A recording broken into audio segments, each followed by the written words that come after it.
हिरव्या साडीवरती एक बाई दिसली. ते इकडे आपण मामाला बोलवायला जाऊ. ती मांजर आहे ना, ती मटणाच्या मुळे त्यांना दिसत होती, ती मला नव्हती दिसत. पण मला आवाज येत होता. जोरात जोरात मांजर ओढत होते. तो त्या आंब्याला जाऊन लटकला उलटा.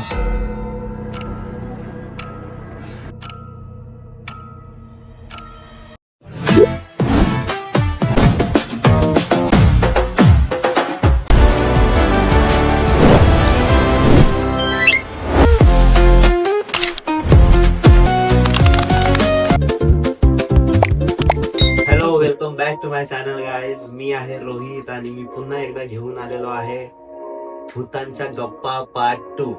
तर तुमच्या एवढ्या मागच्या त्या व्हिडिओवर एवढा प्रतिसाद मिळाल्यामुळे हा दुसरा भाग मी घेऊन आलेलो आहे. आणि ह्यावेळेस पॉडकास्ट सोबत असणार आहेत आपल्या सोबत मिथुन गाडे, जे आहेत माझे वडील पप्पा. त्यांच्यासोबत आपण करणार आहोत भूतांच्या गप्पा. ठीक आहे, तर वळूयात आपण. जराही टाइम न घालवता आपण सरळ प्रश्नांकडे वळूयात. तर त्यांचा जो एक्सपिरियन्स आहे लहानपणीचा, त्यांनी ज्या ऐकलेल्या आहेत आजी आजोबांकडून, आई वडिलांकडून ज्या गोष्टी, त्याच आपण ऐकणार आहोत पुन्हा एकदा. आणि ह्यावेळेस काहीतरी वेगळं होणार आहे, तर आपण थेट त्यांच्याकडे वळूयात. चला. नमस्कार, मी मिथुन नाथा गाडे. आज मी तुम्हाला सांगणार आहे की माझ्या जीवनामध्ये माझ्यासोबत माझ्या संग काय घडलंय आणि खऱ्या खुऱ्या गोष्टी द्या. तसं तर म्हणजे आपण अंधश्रद्धावर विश्वासच नाही करत, पण असं समजू पण नाही शकत की अरे की लोक बोलतात भूत नाही येत, हे नाही येत. मला तर विश्वासच नाही, पण माझ्यासोबत कधी कधी असं घडलंय की विश्वास करावा लागतो कधी कधी. एकदा असंच दिवाळीच्या सुट्ट्या लागल्या होत्या. आज मी 7वीच्या वर्गात होतो, म्हणजे किमान 12-13 वर्षाचा असं. तर लोक कसे मामाच्या गावाला जातात, तर मग मी पण माझ्या मामाच्या गावाला यायचं ठरवलं. म्हणजे मामाचं गाव जवळच आहे, आमच्या 5-6 किलोमीटर मामाचं गाव होतं. तर मी हमेशा जायचो मामाच्या गावाला. तर मी गेलो मामाच्या गावाला. मस्त जत्रा वगैरे होती मामाच्या गावामध्ये.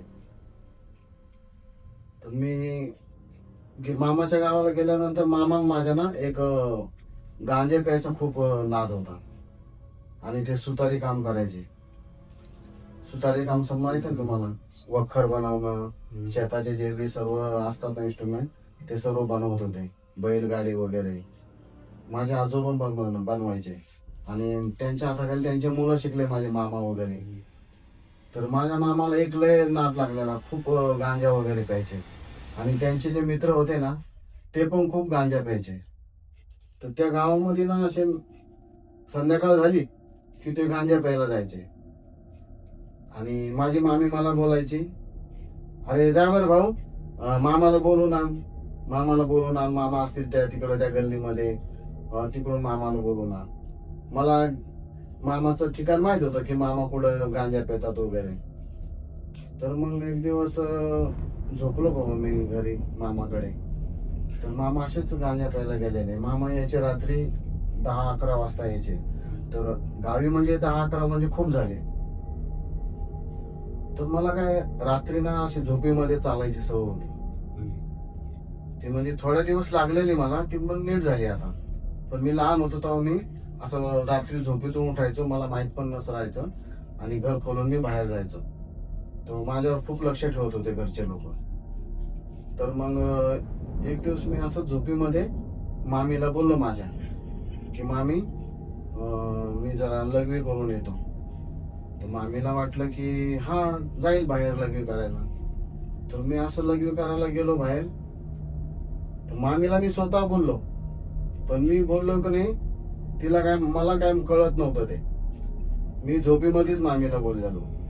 मी लघवी करायला गेलो तर ते असं सुतारा जे बनवतात ना, जे गाडी बैल त्यांचे, तर तिथं मी गेलो, लघवी वगैरे केली.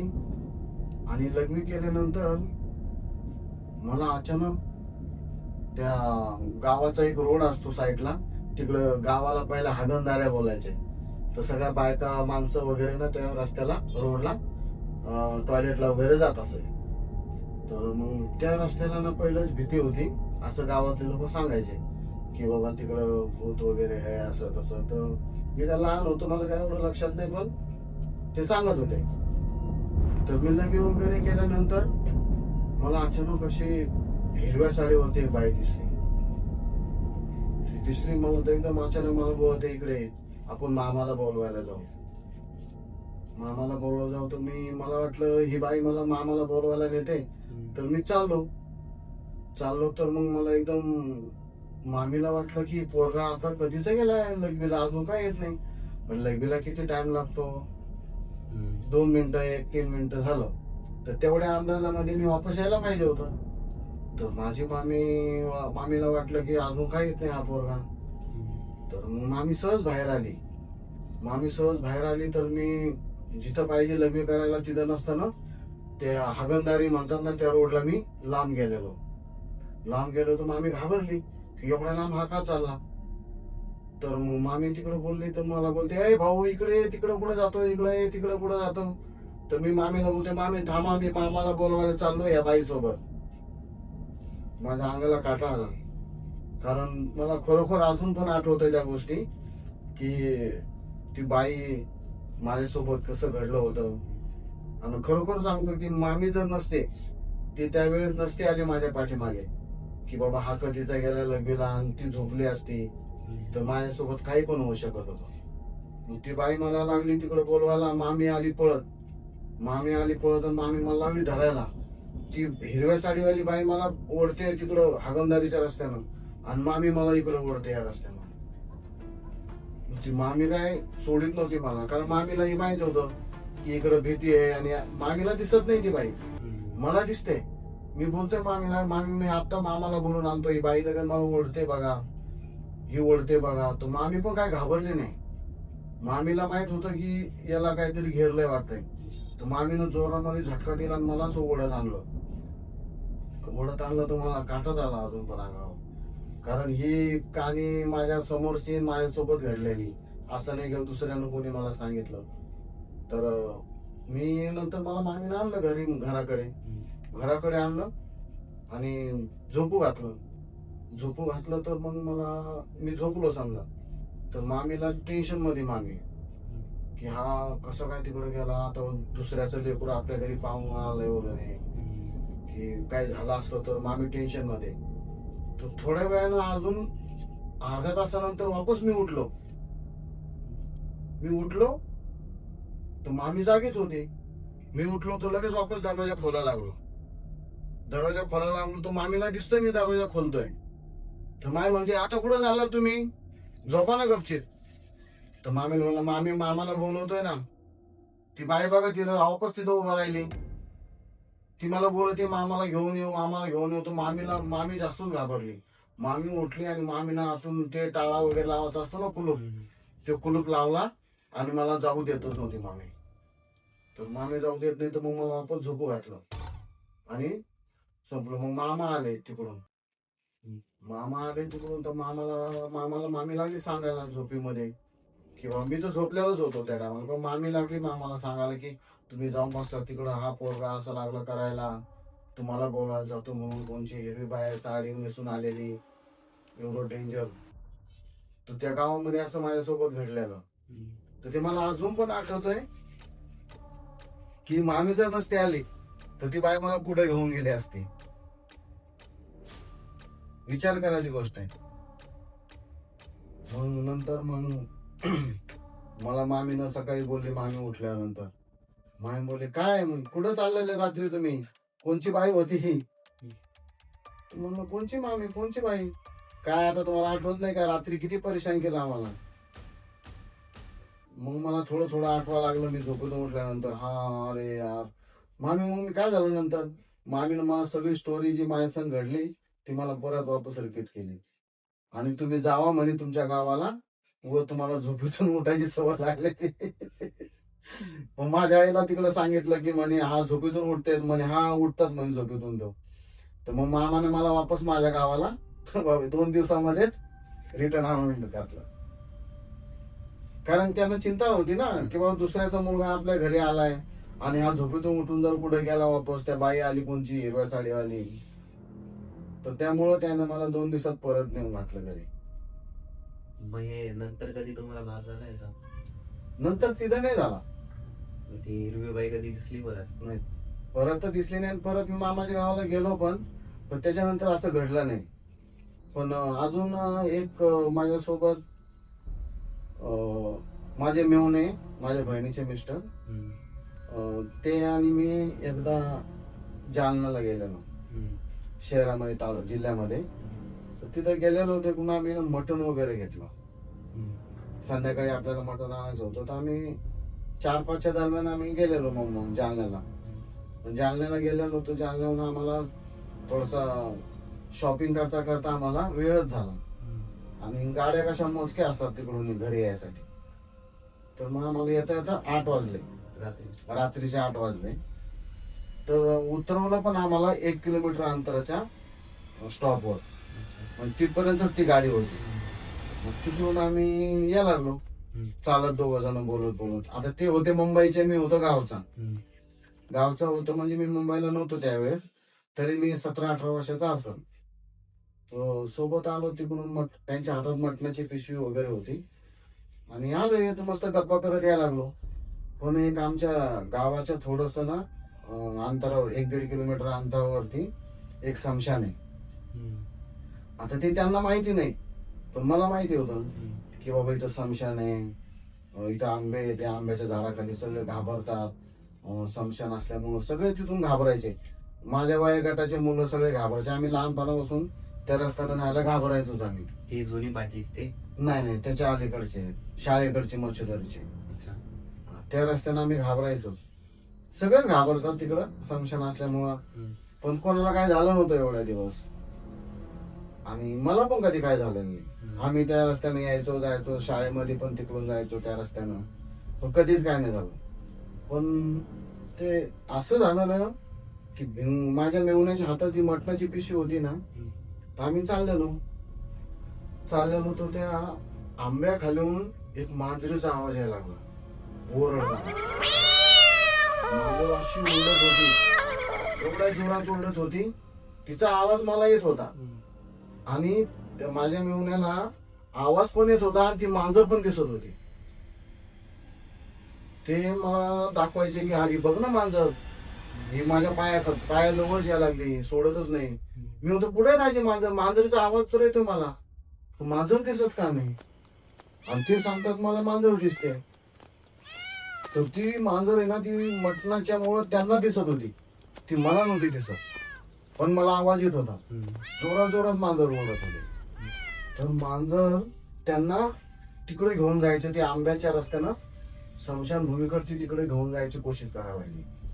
तर मग ती मांजर काय की त्यांच्या पायाजवळ यायची आणि हळूहळू पुढे जायची. मग मला ते सांगायचे, बघ ती मांजर चालली तिकडे, मला पण बोलवते. मी घाबरलो, म्हणून यांना काय झालंय असं. तर ते रस्ता सोडून अशा थोड्याशा अंतरावर ते चालले तिकडं त्या मांजरीच्या पाठीमागं. ते जसे तिकडे चालले की मांजरीचा आवाज बंद व्हायचा. म्हणजे ती मांजर त्यांना घेऊन चाललेली ना, तर मांजर बरोबर आवाज बंद करायची. मग थांबली की मग ती ओरडायची आणि यांच्याकडे यायची.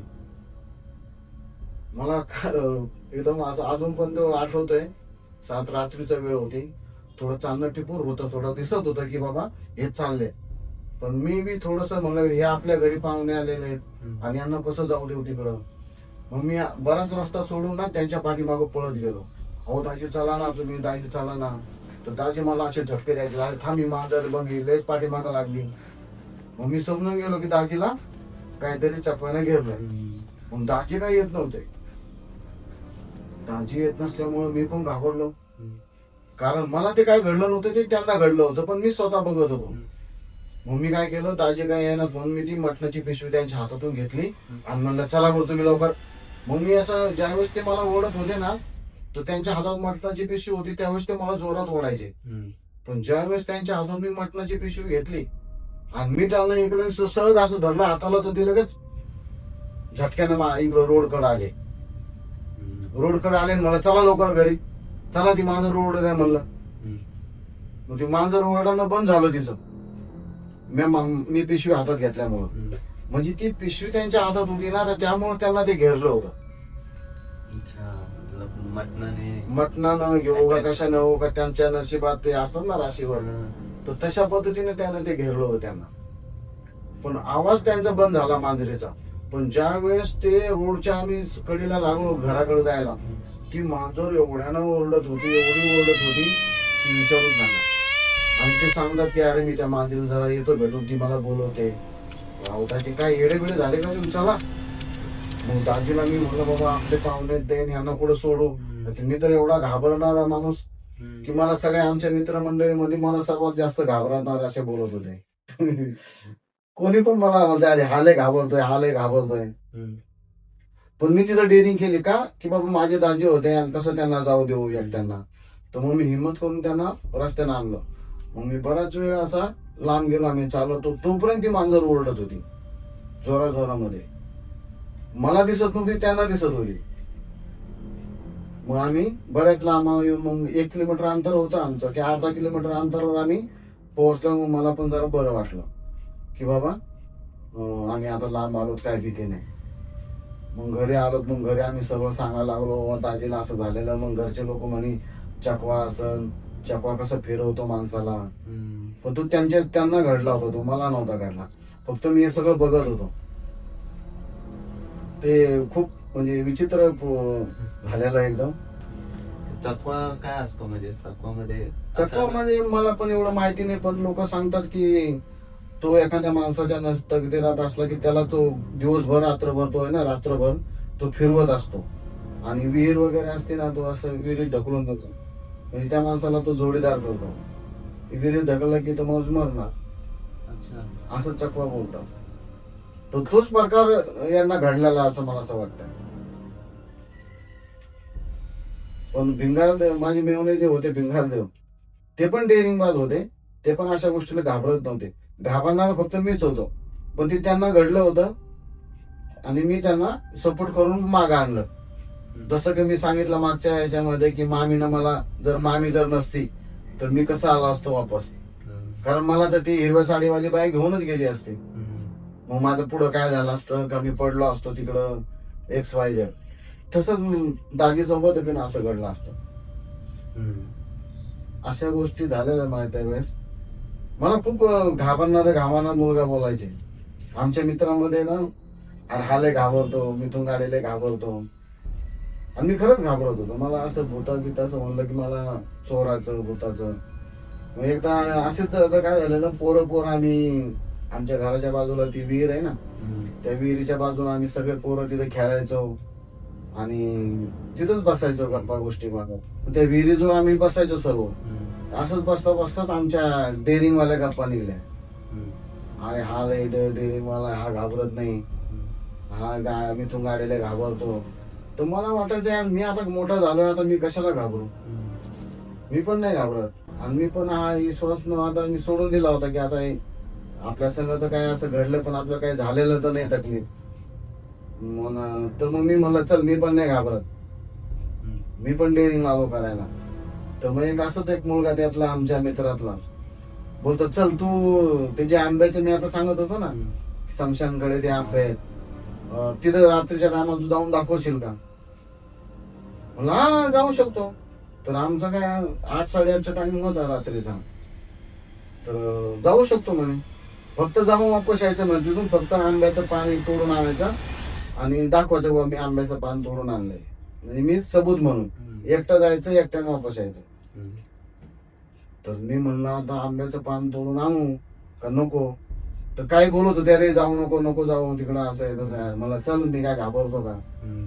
मी केली कोशिश, मला चल जाऊनच येऊ म्हणून आपण. तर मग मला बोलले सबूत काय, आंब्याचं पान आणायचं म्हणे. ठीक आहे मग मी निघालो. तिथं होते 10-12 जो आम्ही सगळेजण. काही मोठे माणसं पण होते, काही आमच्या लेवलचे मित्र होते सगळे वया गटातले, आणि काही दुसरे माणसं होते मोठे वयस्कर. ते बोलले अरे जाऊ नको रे तिकडं, कुठं शर्यत लावतो जाऊ नको. म्हणलं अरे जाऊन बघतो म्हणून मी काय होते बघू. मग मी गेलो, बऱ्याच लांब गेलो मी तिकडे. बऱ्याच लांब गेलो तर पुढून एक माणूस येत होता. तुम्हाला बोला एवढा रात्रीला कुठं चालला तिकडं. रामा नावाचा एक माणूस होता, माझ्या अजून लक्षात येते. तर मग मी म्हणलं काय नाही इकडं चालला भाऊ, इकडं चाललं आता येतो म्हणलं, बाथरूमला चाललं म्हणलं. अरे एवढ्या लांब जाऊ नको तिकडं. तर म्हणलं नाही नाही ठीक आहे नाही जाणार. मग मी तरी पण गेलो, मला ते यांना दाखवायचं नाही मित्रांना, मी पण घाबरत नाही म्हणून. पण ह्या तिघानं काय केलं, तिघातल्या 3 जण ते दुसऱ्या रस्त्यानं आले तिकडून पलीकडून, ते मला माहित नाही. आणि त्यातला एक ना संजीव नावाचा मुलगा माझ्या पहिलं पोहोचला तिथं.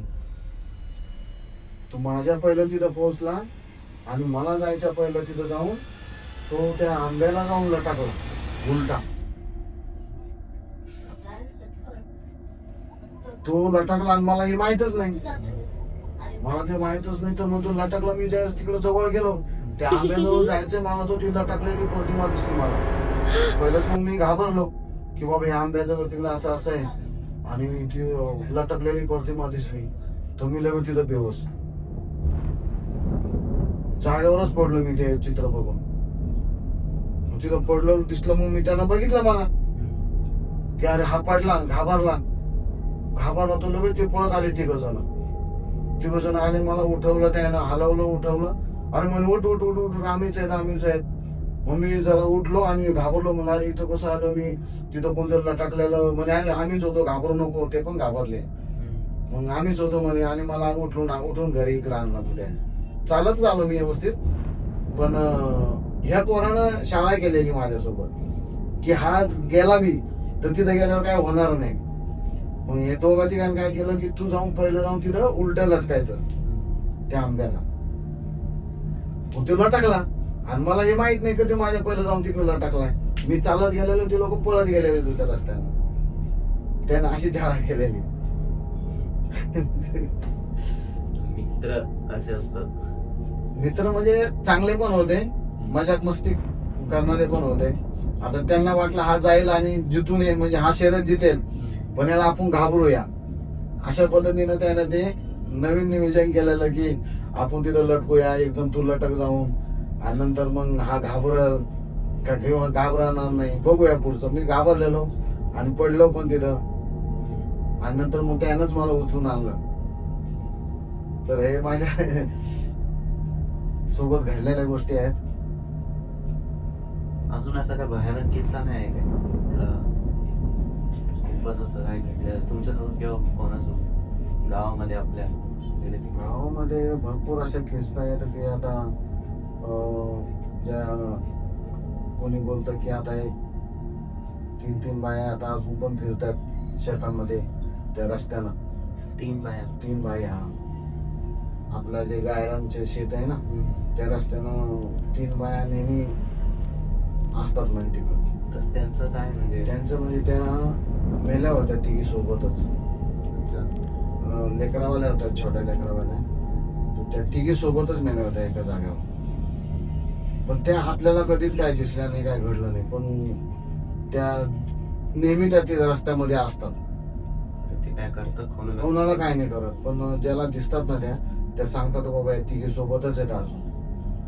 मग त्या रस्त्यानं जायला कोणी घाबरतं पण, आणि कोणी विश्वास पण नाही करत. आम्ही तर किती दिवस आमच्या शेताचाच रस्ता होता तो जायचा, आणि हे मला माहित पण होतं की ह्या बाया इकडे असतात म्हणून, पण ते आपल्याला कधी काय घडलं नाही. उगाच कशाला. तर त्यांचं काय भूतकाळ म्हणजे टीव्हीचा कशा मेल्या काय? त्या एक असं आहे की त्यांच्या सोबत मध्ये काम करायच्या, त्या सोबत काम करायच्या. आणि एक दिवस त्या असंच बोललेलं की आम्ही दिवाळीच्या दिवशी त्या घर सारवायची माती आणायला गेल्या. तो विषय नको ते सांगायला. तर मंडळी असे आपले किस्से होते की खूप भयानक अशा गोष्टी होत्या, काही गमती जमती पण होत्या. हे पप्पांचे किस्से होते, पप्पांच्या लहानपणीमध्ये घडलेले. नंतर काय तुम्हाला भास झालाच नाही? नाही, नंतर कधीच नाही. नंतर काय जाणवलं नाही. तर हे लहानपणीचेच भास असतात आपल्याला, आपल्यासोबत घडलेले. आपण लहान असताना आई वडिलांकडून किंवा गावामधून कोणाकडून मोठ्यांकडून ऐकलेल्या गोष्टी असतात, त्या दिमागात चालत असतात. तर त्यावेळेस होतात भास कोणाला. आपण याच्यावर विश्वास ठेवत नाही, भूतांवर किंवा अशा गोष्टींवर काही ना, आपण यांना प्रोत्साहन करतो. तर असाच हा व्हिडिओ होता, हा पॉडकास्ट होता पप्पांसोबत, असा मम्मी सोबत केला. तुम्ही खूप मोठा प्रतिसाद दिला त्या 1 तासाच्या व्हिडिओला, तर त्यामुळे आपण हा दुसरा भाग घेऊन आलेलो आहे. तर जर हा आवडला असेल तुम्हाला तर याचा तिसरा भाग पण आहे आणि काहीतरी वेगळं आहे. पॉडकास्टच एक, हॉररच एक, पण काहीतरी वेगळं येईल आणि ते फॅमिली सोबत नाही येणार, पण ठीक आहे. ठीक आहे, तर भेटूया आपण पुढच्या व्हिडिओ मध्ये. चला, बाय बाय, नमस्कार. रात्रीस खेळ चाले, रात्रीस खेळ चाले, रात्रीस खेळ चाले, रात्रीस खेळ चाले.